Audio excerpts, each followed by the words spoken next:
Alright, let's talk more about Ixalan. Spoilers, last time I opened this had like 50 something cards.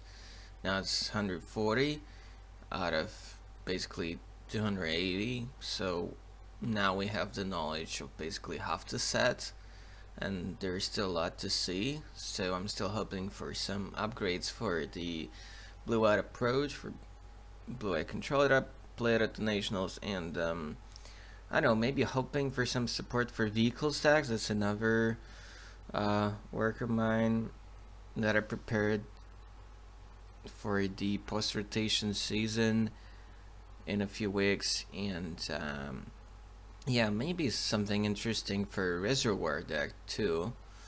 Even though I'm not exactly sure what and how it would look like, or it have to be blue-eyed or just mono blue. We'll have to see. All right, so I actually talked a couple of words about this 8 mana avatar Dana in white, and let's just put it this way: green white trap might be a thing still, or again, and having a big body that basically wipes the board for this deck might not be the worst thing ever. And then the next one that I haven't talked last time talked about, so it's this thing. Basically, it lets you dig for creatures, and then if you actually have a few of them, you get a gaze cradle. I think for standard that's quite bananas, and I think this is easy to transform and actually get value from. Okay, like off of this it was 1 mana and stuff like this, but you see, free is a fine cost to pay if the price you get is actually cradle that kind of pays you back all that mana in a very nice way. Because when you flip this, right, that means you have at least four creatures, meaning that this cradle will tap for 4 mana. That's pretty sick, and this might be the engine for the ramp decks. Might be just spam the board with tokens and voila. Right, what's next? Next I think is this overflowing inside. It's kind of pricey, but if there's gonna be some wicked combo deck that would actually want something like this, then there you go. But the sorcery speed is kind of crucial, even though you're drawing 7. So yeah, it's not a card for control, it's a card for some really wicked combo decks, I would say. Then moving on, I think that's Legion's Landing. So what do we get? It's only 1 mana. It's an enchantment. It already gives you a 1/1 lifelink with a relevant creature type as well. And then the condition is just to attack with 3 more creatures, so it's kind of like the Origins Gideon. And then you get this land that actually lets you spam the tokens, so yeah, why not? Actually, one of the cards which might actually, hold the black-white Vampire type together. I think it's legit good. It's a 1-drop that's good in the late game technically, so why not? Okay, another transform card that I think might have some hope in blue-eye control. So for 2 mana you get an enchantment that basically lets you sort of scry each turn for 1, and then if your grave is big, you get this land that lets you, cantrip, that lets you basically impulse, I should say. So again, a card that I think might see play in Blue Eyed Approach, might see play in New Perspectives kind of deck, might see play in some kind of, I don't know, gift deck perhaps. Yeah, probably gift decks would be really happy about this one, I should say. Lets you find a lot of cool stuff and basically lets you bin a lot of things. So yeah, really like the card. Probably will see play in not just one deck. And then there's another transform one that I like quite a bit. It reminds me of Erebus, the Blade God like from Ferris Black, and I think it's quite alright. So you obviously have to go really down on life to flip this, but then the flip side, the land actually lets you bounce back quite easily. So I should say I would think of this in some kind of reanimator deck as a draw engine. And then there's this guy after those transform guys. So this one card that I think might see some play in Eternal formats, because it kind of at least it negates the Exarchy key, for examples. At least that, and then outside of combo chains, it might just be a good effect to have on an aggressive creature that basically has evasion and also protects and prevents them from gaining life and bouncing back. So yeah, might actually see not just standard play, but perhaps modern play. Unlikely to see this in Legacy, but who knows. Then what's new? Well, Vamps get a lot of support, and the Seeker becomes actually much better in the Postal as well. And then I just want to mention that the Old Growth Dryad's basically a free for 1 green. Might actually see some Legacy play, I think, even though it doesn't have Shroud like Nimbleman goes, but already having a free in turn 1 is kind of good. And then against a lot of decks, they might not even have any basics at all to fetch, and then in the format full of Days and Force of Will and stuff like this, and just a lot of cheap cards, that extra basic land is not gonna be that relevant, I think. Spells Window also kind of remains about the mana drain, but then it's 5 mana instead of 2. And it basically does the same thing. So yeah, it's mana drain for 5, which might be pretty juicy for standard, I should say, but that's it. Shaper Sanctuary. So this 1 mana enchantment that basically lets you draw a bit more when they try to remove some of your creatures. So yeah, I think the price effect ratio is really pretty darn good on this one, and probably gonna be a solid sideboard staple for many aggressive green decks. Now the Deadeye Quartermaster. So it's not really in the right colors for its effect. That's my problem with it. It lets you find console's flagship if you're, let's say, playing Timor Energy deck. So that's not too bad. But then if it would have been like a free one so that it can actually crew the flagship, for example, that'll be much better. It can still crew the Harvester, which is alright. So I don't know.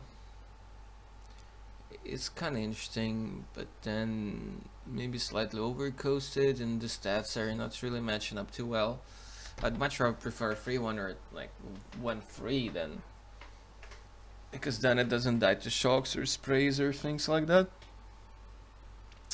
Tracker is just gonna be a sideboard card. I just don't see it as a main deck thing in anywhere.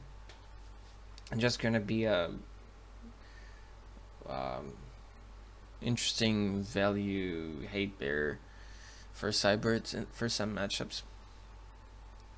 Marauders is just a EDH card pretty much, and probably so does the card next to it, this Green Outer. Honor Guard. I'm not sure if I talked about it last time. I think I did, yeah. Then what's new? Invocation 6 mana, I'm not gonna talk about that. Right, I think the next new one in this sort of spoiler is the entrancing melody. So this X double blue gain control target creature with cost X. So when it's on 4 mana, then that's basically Threats of Disloyalty. But then you get the option of, you know, snapping something more relevant. I don't know, probably good enough. It's kind of like Confiscation Coup, except that you have a little bit more flexibility. So might see play. If Confiscation Coup saw play, then this might as well. Even though with Coup, without any extra energy production, then you could get like a Calitus, for example, on 5. With this one, you'll have to pay total 6, which is still okay-ish, but I know. But this way, you're not bound to an energy theme, so could be in some, not Timor, but some other blue control decks, for example.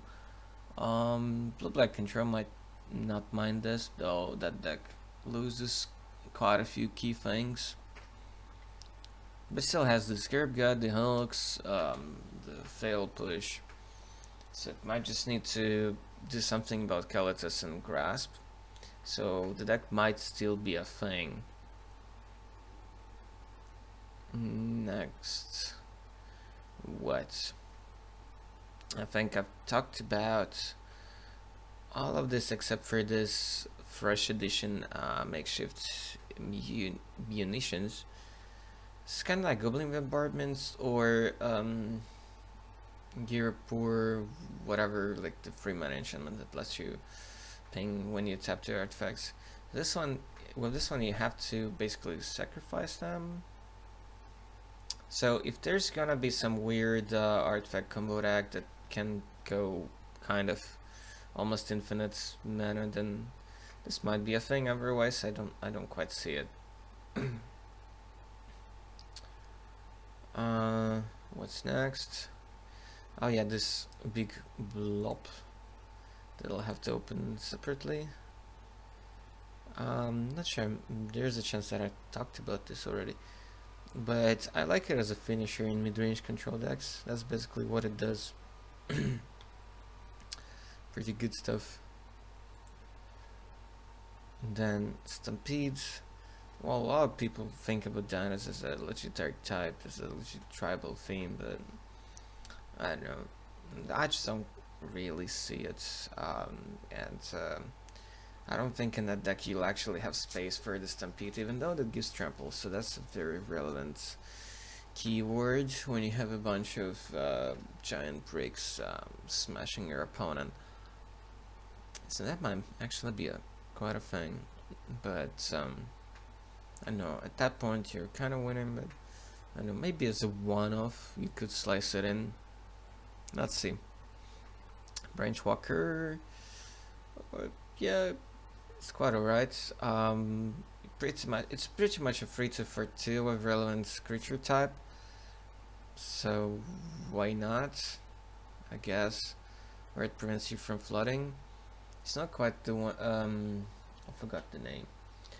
Basically same stats, but in blue, and then if you reveal a Merfolk, like you get to draw that one. It's not quite that, but I guess you can have it all. Ceratops, yeah, probably just the EDH stuff. Not really a normal constructed card. And now this Vicious Conquistador. Well, also another card that's probably gonna make the black-white vamps as a thing, I should say, because now you have this as a good one drop. You have the enchantment that makes a good one drop in white, and yeah, that's already pretty much enough. So that could be actually a thing. And now, yeah, the Dino Lord. Well, kind of I think I saw it before. Yeah, if it will be a dex, and obviously you start with 4 of those. Spineback, well, I hate that they're all like 7 mana and more. It's just annoying, but it's gonna be a theme and limited for sure. So I like the fact that spoilers are a lure kind of thing. That we would get a lot of mana stones and such. So we actually can get to soon mana relatively easily if we draft smartly. There are a lot of good 6 and 7 drops. What else? Yeah, Chupacabra is kind of nice, so not too hard to draft around. And it reminds me about the, was it also an Origins card that basically did exactly the same, except that the condition was to cast an enchantment? Yeah, so that card was actually bananas and limited. This one might be too, depends on the total amount of explore enablers. Hashling's gonna be also probably in Dino deck, that's very likely. Speaker might be also another important puzzle piece in the Folks deck, probably. Okay, so the Sky Marcher. I'm not sure if I'm happy with that kind of one drop in that deck, but it still might be a thing. Still might be a thing. The mana in that deck's gonna be pretty horrendous though. You do have a Fastland that kind of solves partially the issue of one drops in both colors, but I don't know.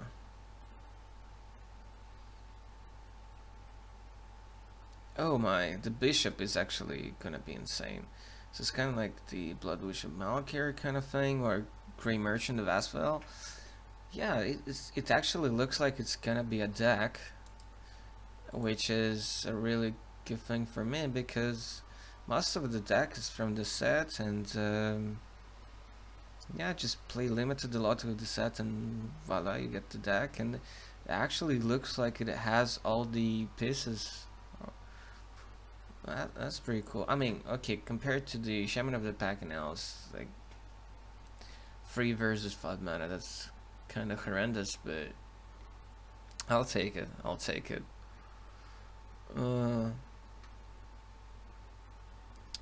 Arson is just another good brick with an upside. Why not? Moving on. Binding. So, former enchantment enters, Ixalan on lands. They control until. So it's Oblivion Ring for 4 with what? So it's Oblivion Ring with Nevermore attached, kind of thing. Yeah, I'll take it. That sounds really cool.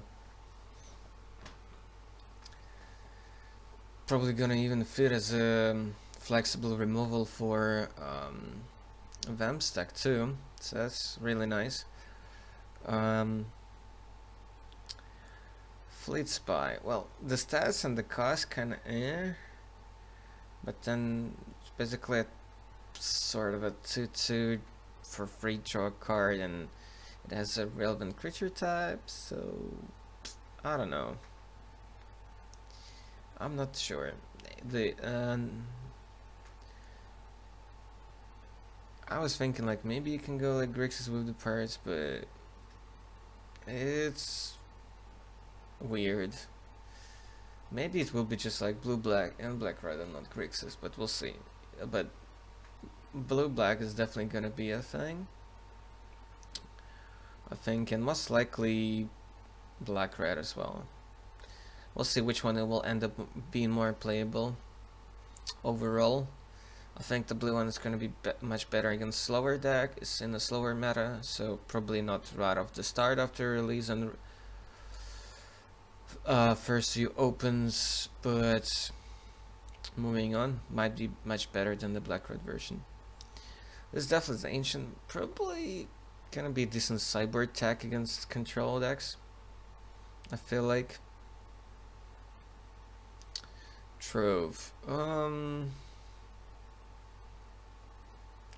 Just get a bunch of treasures, but I don't think it's worth it with that kind of card. Not really a thing. Oh no, wait, each opponent must stack your or planes when you control and says one creature each combat. Nah, for 4 mana, no. Like, take away the treasure thing, put it at maybe at 2 mana, and maybe then you have me, but at 4, no. Unlimited might be actually an interesting card. Kinda like a ramp thing, and messing up with combat, so... Slicing Twain. Naturalize that draws you a card, but costs 4, and also still an instant, so... I don't know. Probably not. We still have decent options, but though... A lot of that kind of stuff actually rotates out, so I don't know. But 4 mana, come on. Okay, I'll have to open this guy separately. And yeah, the next card is actually one of the reasons why I think like you want to play blue-black if you want to be able to compete in a slower meta. So Charter Course, so 2 mana draw 2 basically. Doesn't even you can even play this in Merfolk actually, because it's not tied to a creature type. Okay, so but it's a common, and what is it? Just a 2 for 2 that basically replaces itself, sort of a thing. Yeah, I guess it's fine. For limited, that's gonna be kind of cool, I guess. But that's it. Yeah, now we know for sure about the Walk the Plank, and it's gonna be really great. And because it'll be like one of the premium removals, probably replacing Grasp of Darkness, even though Sorcerer's been non-instant. So one of the reasons to actually hope that Merfolk's gonna be good, because then you're kinda immune to that sort of thing. So Lightning Strike's gonna keep the mono reds alive, and then probably give enough support to Black Red Pirates, for example. Sales Back's kinda cool. I think it's gonna be one of the better uncommons in limited. It's just so ridiculous. So even with the second ability, it's already kinda annoying. But with that ability, it's just gonna be so frustrating to play against, because it's very likely it's gonna become a 5/5, and then it just snowballs from there. So yeah, Dispersal is another a second big reason to build blue-black pirates, because you get this lovely counter spell that's basically gonna become better than a Manalik, which is saying a lot, actually. Okay, so at first we have a 4/3 for 2, but is there a trap? The trap is that when it dies, you give them basically 2 manas. So if they Lightning Strike that, you kinda ramp them up. It's good, but then on the other hand, if you're gonna play blue-black, then you can afford that, because you get this nice mana leak to protect it, and then you might even play some main deck Spell Pierce to protect it as well. So yeah, might be worth it. Royal, don't think it's a thing, but it triggers on the raid, so don't see it in constructed, but in limited it's going to be quite a crucial card, I think. Walker is going to be very sweet and limited for sure, but probably not in constructed unless you can somehow incorporate some explores in a ramp deck. Airless is quite okay to free flyer for 2. If you hit them with a 1-drop, that's quite alright, I guess. What else I haven't really talked about? I guess the Hunters is a new one. Really good limited card, I guess. You really don't want to just jump block it, so it's kind of like having Afflict. So think of this thing as like just having Afflict free, which is actually pretty good. and then you can ping it yourself somehow with some effects and go the distance this way if it's a stare down contest on board.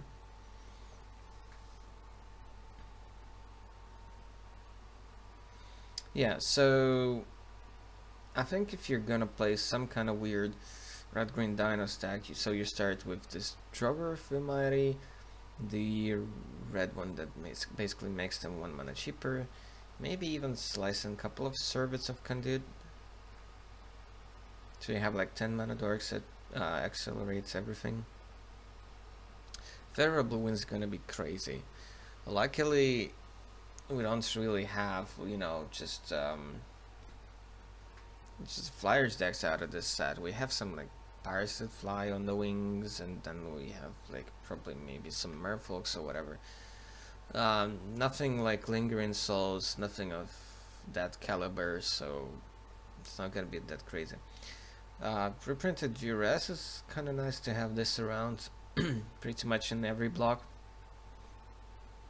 Just nice to have options. Transgress the Mind is kind of rotating, so we're left with duress and doomfall. Unfriendly Fire, it's alright, it's a limited card, I'll take it.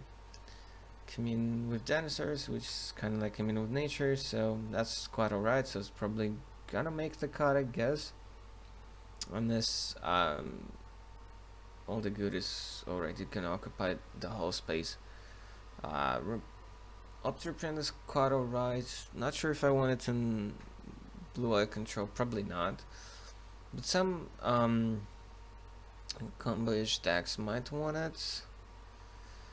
It's not much better than just cycling, so you just again spend the card and you just on top of everything get to scry one. I don't think Blue Eye Approach needs that, but some kind of combo-ish decks might want it. Some of those decks might want it. Or maybe like gift deck, I don't know. Somewhere where you wanna fill up your graveyard very quickly. So this combined with that legendary enchantment for 2 mana, things like that, perhaps. Yeah, a few limited cards. Nothing totally ridiculous out here. Yeah, a lot of very solid limited cards. And a Spell Pierce, okay, multicolored. Fresca is kinda alright, but not like I'm not super impressed by it. It's just so right. It's not insane, but the second ability is pretty sweet. Ultimate is alright, so I know she doesn't strike me as a powerhouse, but she's not bad either by any means, so she's gonna be played, I would assume. Godly, so yeah, okay, this one's one cheaper with much less loyalty, and but it actually has a pretty powerful second ability which kind of outweighs everything else and any other potential minuses and drawbacks. Kind of lets you stay in the game for longer because of the life gain, and then ultimate is actually kind of relevant. So that X is equal number of, so deals X. Okay, right. So she doesn't exactly has an ultimate, but some flexible ability for minus. Yeah, actually looks really good. So Naya Dinos, I guess it's a thing. I guess it will be a thing. They have life gain, they have ramp, they have good planeswalkers, so yeah, it's a thing. Oh yeah, so they didn't get the official translation of that vamp, the major vamp. So yeah, quite alright. I'm not sure how many copies you play. You probably play 1 or 2 at least in the main, I guess, and more on the side. Looks good, but not like totally broken.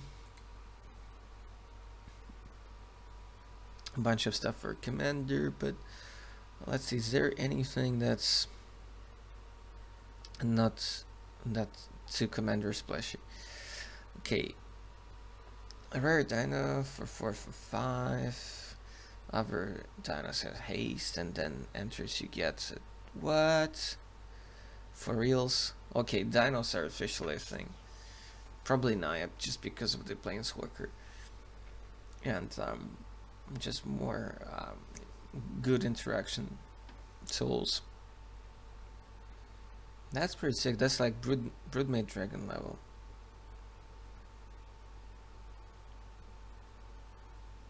That's ridiculous. That's just ridiculous.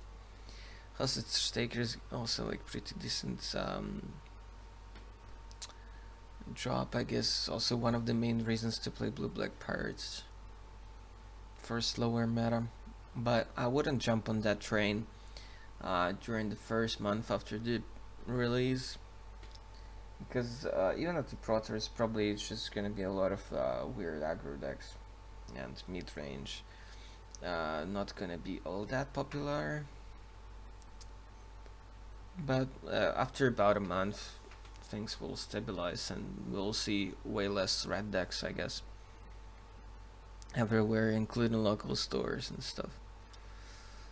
I think I talked about the looter before. It's okay as a limited card, I guess. Okay, what's that? I may have seen it in the first review part. To each other creature. Oh, it triggers all the raids. Right. Maybe there won't be enough space for this in the main. Maybe sideboard, I don't know. But it's gonna be especially a powerhouse in limited. That would be just absurd. That would be just absurd. And it's also actually quite decent against all the swarm decks and mono reds as well, I guess. But yeah, in limited is gonna be bananas. Triggering all the raid just like this and having a 5/5 for 5. That's pretty sick. Alright, I don't think I saw those plunderers before, so +1 for each artifact, so bear in mind the treasures. Okay, but it's still not gonna be that huge, but in limited it's gonna be probably a very good card.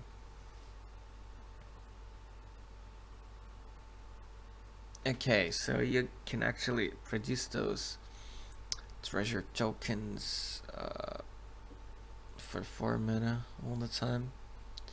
Okay, might be pretty sweet and limited, but definitely not constructed. Brantanon, probably just a limited card. I don't see it in the tribal in standard.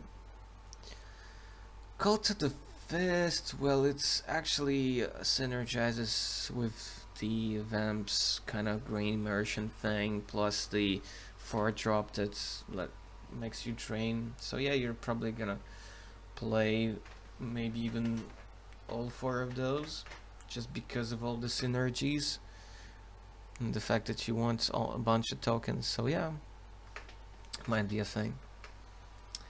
Shapers, eh? Kind of like a guild mage feel to it. Actually kind of like it. I think, and it's a merfolk, so it's gonna be a staple in that deck for sure. Outside of that, probably not.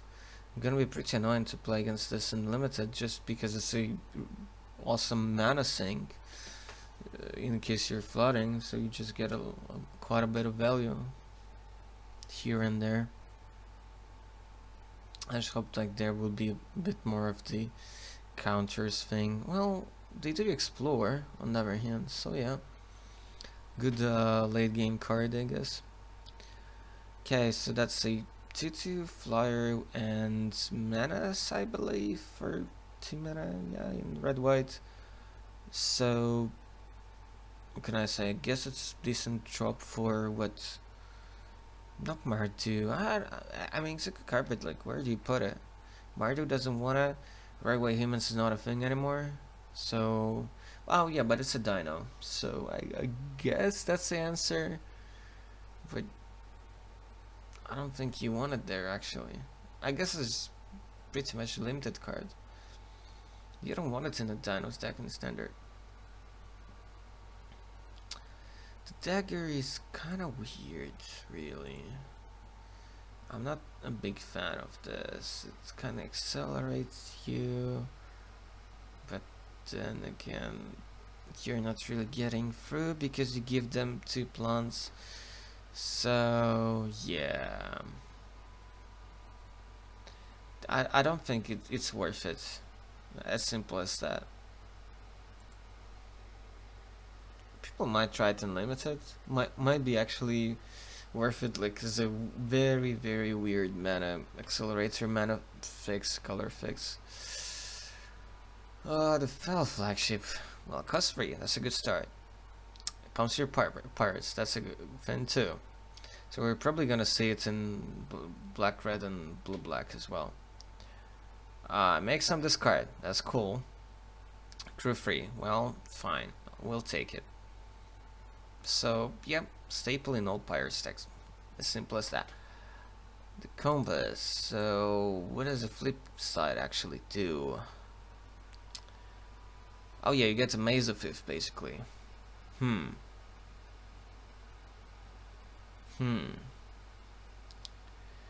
And you just transform it once you hit 7 lands. That's a key number kind of for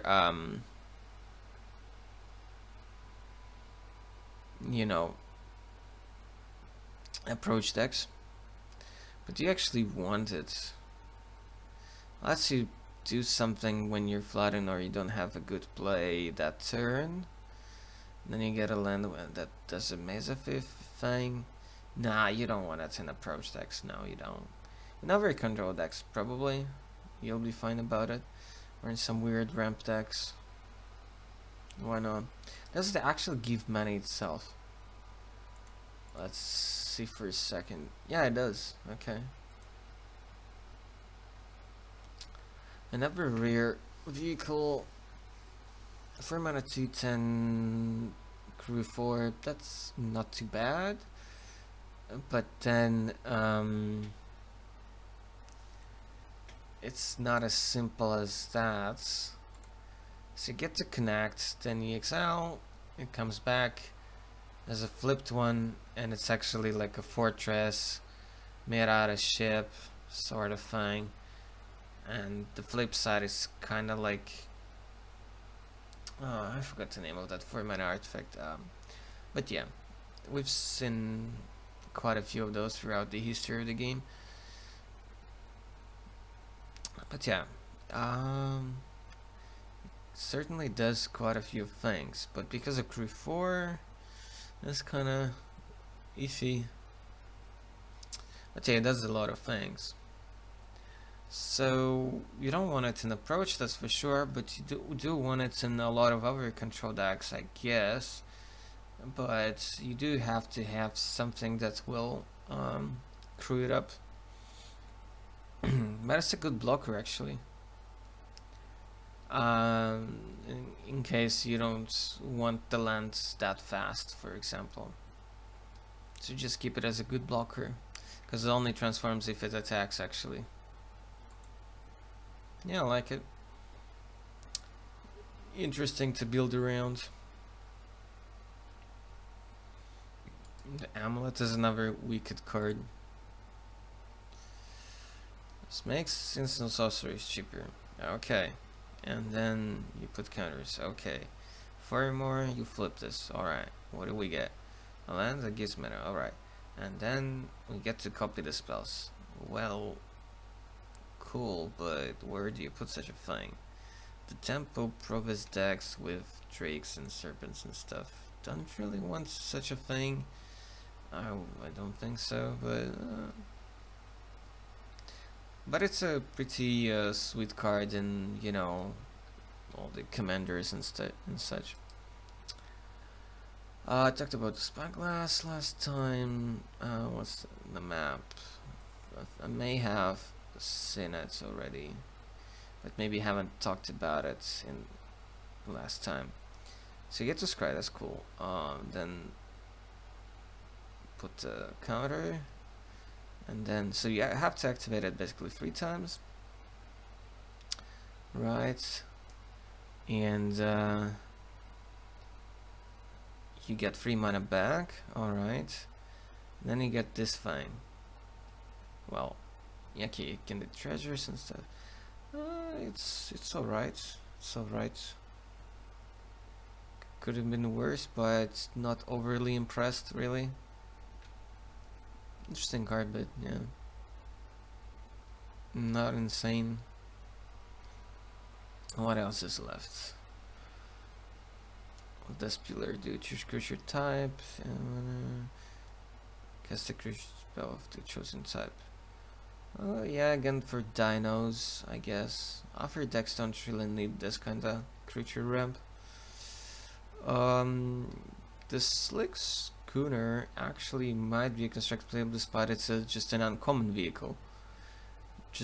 Okay, it doesn't really have keywords, but Crew 1 kinda, you know, makes it actually good. Well, okay, it doesn't have flying, I guess that's the thing. But then it's immune to all the sorcery speed removals, things like that. And just for free, technically, because your mind's actually crewing up with the 1 power creature, so yeah, might actually be a constructed card, despite everything. Cut Glass is just a marginal limited card. And there we have it for now. I guess we'll still have to wait for another half of the set, but so far looks good, looks promising, and I already can see some archetypes.